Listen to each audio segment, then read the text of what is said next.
तो चलिए बच्चों, अब हम बात करते हैं intensity of the electric field at a point on the equatorial line, या इसको ब्रॉड साइड ऑन पोजीशन भी बोलते हैं।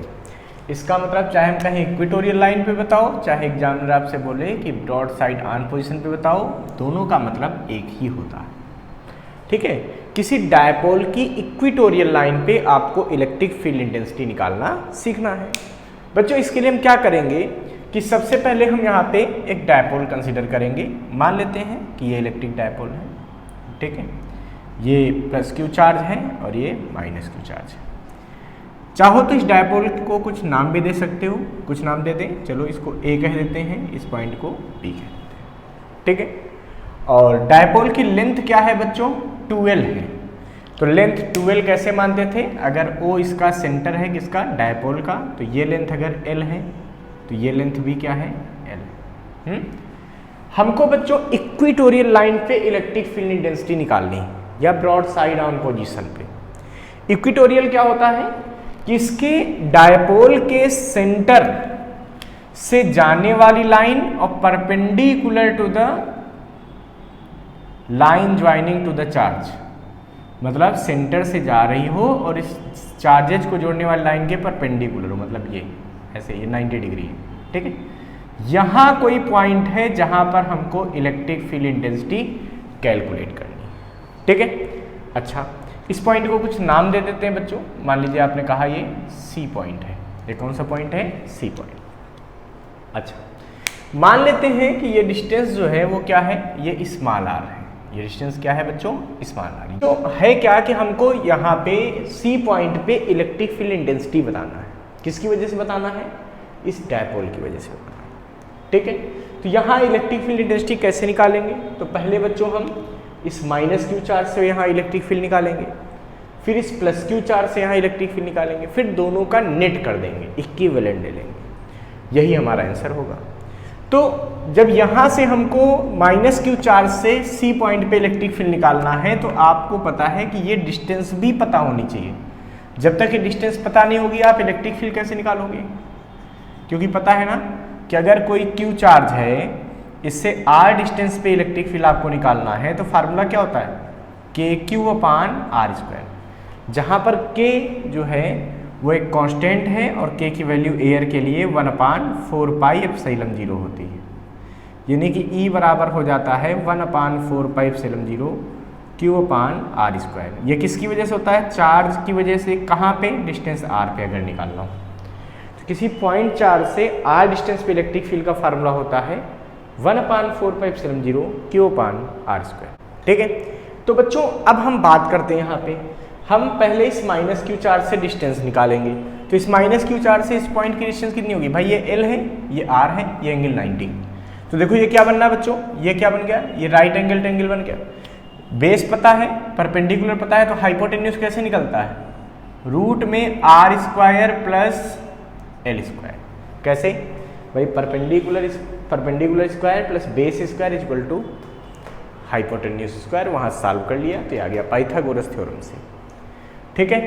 फिर ऐसे ही अगर हम ये वाली भी डिस्टेंस निकालें बच्चों, सिमिलर है देखो, तो ये वाली भी क्या निकलेगी आपकी?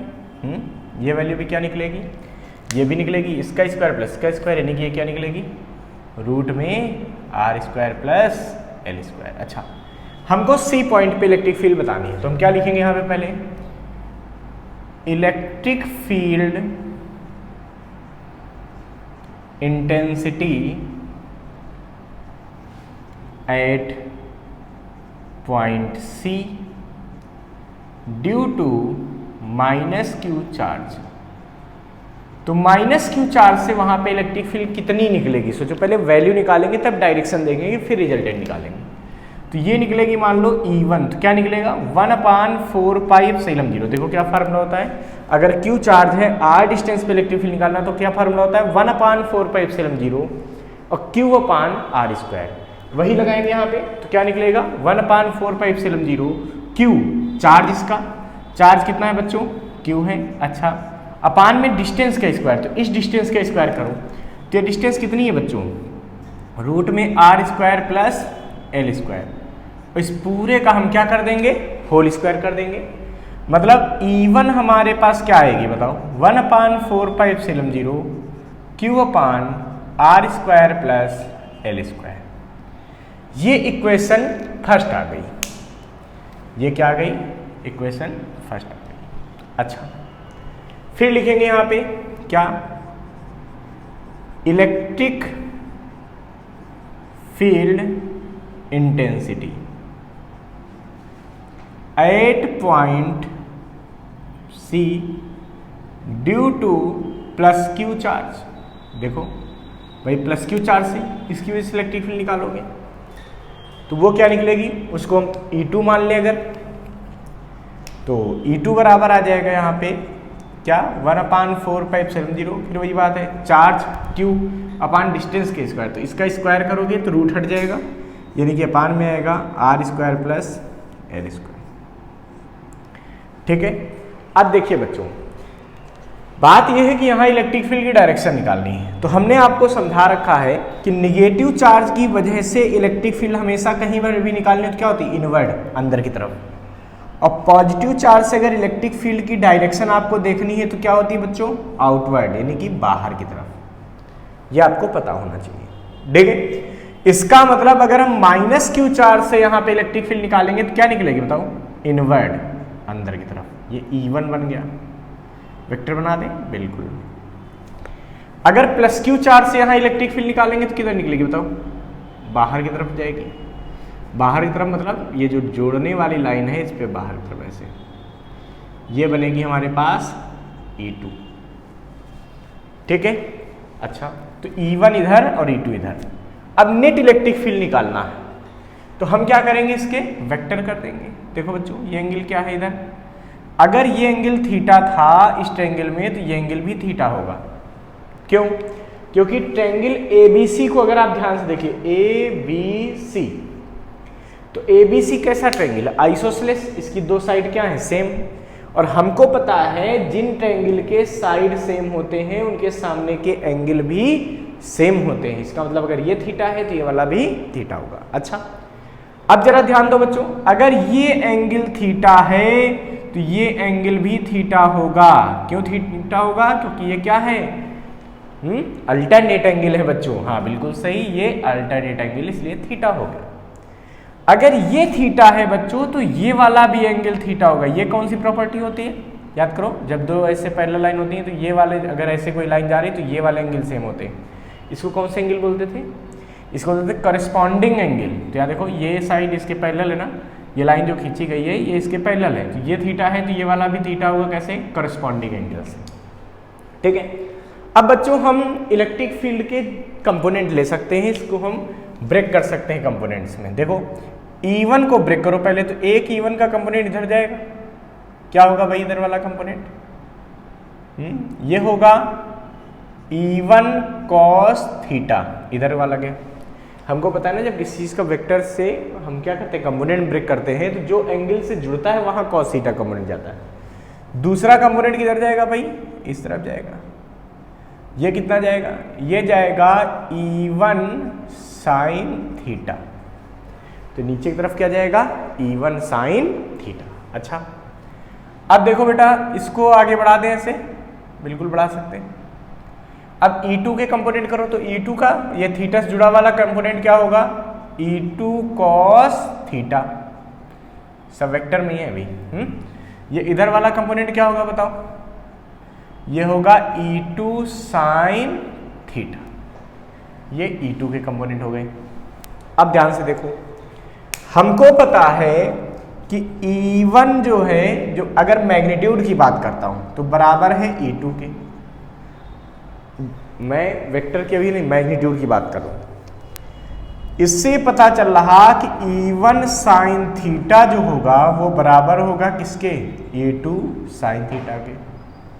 मतलब ये वाला वेक्टर इसके बराबर है। जब दो वेक्टर इक्वल और अपोजिट हो जाते हैं, मतलब देखो मैग्नीट्यूड सेम है और अपोजिट डायरेक्शन में, एक ऊपर है तो एक नीचे है, तो ये एक दूसरे को कैंसिल कर देते हैं।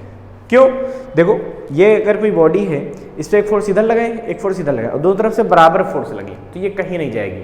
क्यों, क्योंकि इस पर नेट फोर्स क्या लग गया, जीरो। अगर कोई एक फोर्स ज्यादा हो गया तो ये उसी तरफ चली जाएगी। बट यहाँ पे क्या है, दोनों तरफ का वेक्टर क्या है फोर्स भी वेक्टर क्वांटिटी, वैसे electric field vector quantity.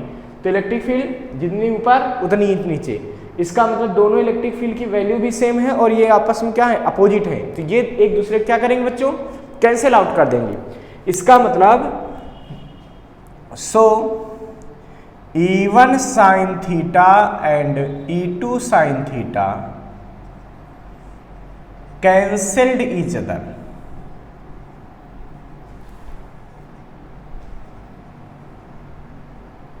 Cancel हो गया। अच्छा, फिर बच्चों हम बात करते हैं कि हमको अगर नेट इलेक्ट्रिक फील्ड निकालनी है, तो जब ये दोनों तो कैंसिल हो गए तो बचे कौन से कंपोनेंट, ये वाले, ये दोनों सेम डायरेक्शन में। और जब दो वेक्टर सेम डायरेक्शन में होते हैं तो उनका रिजल्टेंट कैसे आता है, उनके मैग्नीट्यूड को जोड़ देते हैं। क्यों, क्योंकि जब दो वेक्टर सेम डायरेक्शन में होते हैं तो उनके बीच का एंगल 0 डिग्री हो जाता है।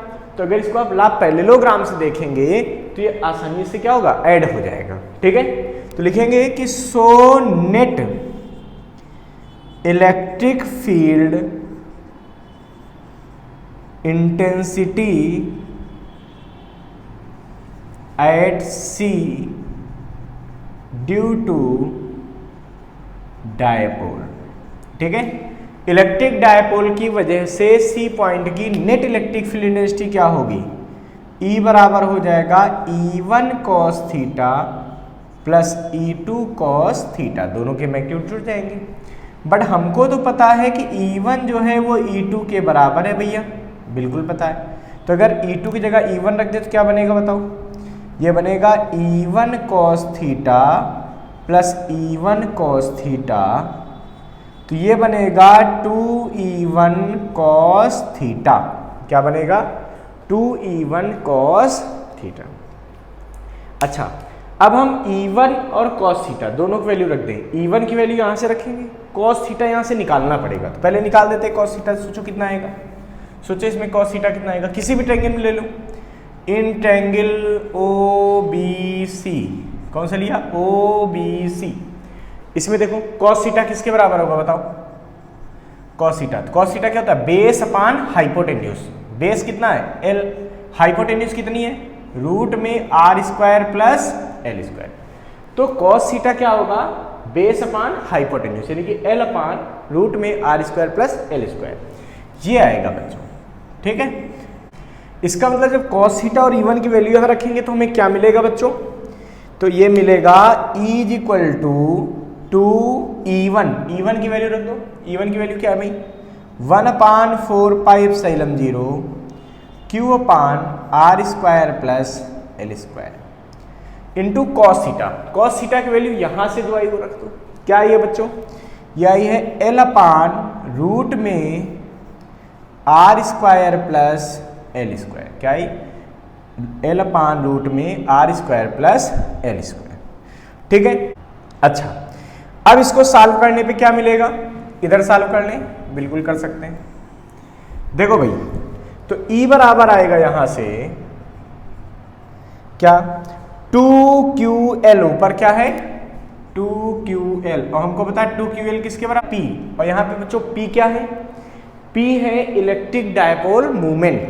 ठीक है, तो यहाँ पे हम 2QL को मिला के क्या लिख देंगे, P, यानी कि इधर पहले तो बचेगा 1/4 पाई एप्सिलॉन 0 लिख दें, बिल्कुल। तो ये बचेगा 1/4 पाई एप्सिलॉन 0 2QL, इसकी जगह क्या आ गया P अपान, इनका मल्टीप्लाई करेंगे तो R square plus L square और रूट में R square plus L square. जब इसका मल्टीप्लाई करोगे तो क्या मिलेगा बच्चों, ये मिलेगा R square plus L square की पावर 3/2। ये क्लियर है भाई, ये इसकी पावर क्या है 1, R square plus L square, यहाँ पे क्या है R square plus L square की पावर 1/2, और मल्टीप्लाई में पावर ऐड होती है तो समझो ऐसे आया, R square plus L square की पावर 1 थी, ठीक है, और प्लस इसकी क्या थी 1/2, तो 1 + 1/2 करोगे तो पावर कितनी आ जाएगी 3/2 आ जाएगी, बिल्कुल आ जाएगी। इसको हटा दें, ठीक है। अब देखो बच्चों E बराबर क्या आएगा भाई, यह आएगा 1/4 पाई एप्सिलॉन 0 P अपान अब देखो फिर वही बात है कि जो आर है ये बहुत बड़ा होता है प्रैक्टिकली। आर स्मॉल आर की वैल्यू जो होती है वो एल से बहुत बड़ी होती है, डायपोल लेंथ बहुत छोटी होती है, डिस्टेंस बहुत ज़्यादा होती है। तो जब ये वैल्यू बहुत बड़ी है तो इसके स्क्वायर में एल स्क्वायर को जोड़ने से कोई फर्क नहीं पड़ेगा। इसका मतलब R square plus L square की जो वैल्यू आएगी वो आर स्क्वायर के ही बराबर आएगी। ठीक है, तो R square plus L square क्या लिख सकते हैं, आर स्क्वायर ही लिख सकते हैं, यानी कि अपान में आ जाएगा आर स्क्वायर और इसकी पावर कितना है 3/2। अब देखो बच्चों पावर से पावर हट जाएगी, 2 से 2 कट जाएगा, तो ये बचेगा E = 1/4πε0 P/r³। So net electric field intensity at equatorial line या at broadside on position is = 1/4πε0 P/r³। अगर इसकी डायरेक्शन पूछी जाए, ये जो नेट इलेक्ट्रिक फील्ड है इसकी डायरेक्शन, तो नेट इलेक्ट्रिक फील्ड किधर आई है भाई, इन दोनों के सम से आई है, मतलब इधर आई है, तो E की डायरेक्शन इधर है। इलेक्ट्रिक डायपोल मूवमेंट किधर होगा, ये प्लस ये माइनस से प्लस, और हमको पता है इलेक्ट्रिक डायपोल मूवमेंट किधर होता है, माइनस से प्लस, इधर जाएगा, P इधर होता है? तो इलेक्ट्रिक डायपोल मूवमेंट इधर है, इलेक्ट्रिक फील्ड इधर है, तो इलेक्ट्रिक फील्ड जो होगी वो इलेक्ट्रिक डायपोल मूवमेंट से क्या होगी, अपोजिट साइड होगी। तो यहाँ पर लिख देंगे ना क्या, E vector is in opposite to P vector. जो E वेक्टर होगा वो P से क्या होगा, अपोजिट होगा, उल्टी साइड होगा। ठीक है, तो ये हो गई electric field intensity due to electric dipole at equatorial line. इसको फटाफट नोट कर लीजिए बच्चों।